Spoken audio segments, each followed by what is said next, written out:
को सब्सक्राइब करें और बेल आइकन को दबाएं मेरी लेटेस्ट वीडियो को सबसे पहले देखने के लिए। अस्सलाम वालेकुम friends, welcome back to my channel. और आज मैं DIY जेल आईलाइनर बनाना सिखा रही हूँ। वीडियो स्टार्ट करने से पहले kindly please subscribe my channel and like this video. Eyeliner मैं आपको 3 तरीकों से बनाना सिखाऊंगी। फर्स्ट वाला हम वेज़लिन से बनाएंगे, सेकंड प्राइमर से,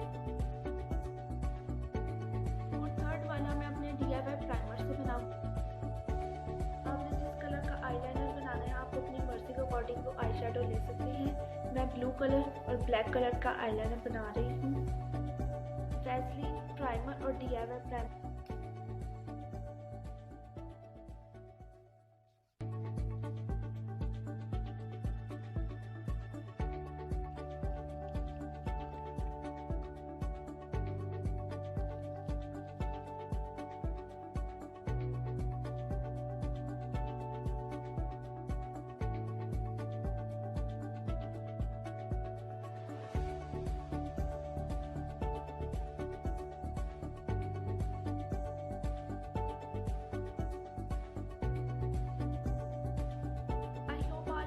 आपको अच्छी लगी हो और आप इससे और अच्छी वीडियोस देखने के लिए kindly please subscribe my channel and like this video. Thank you so much. अल्लाह हाफिज़।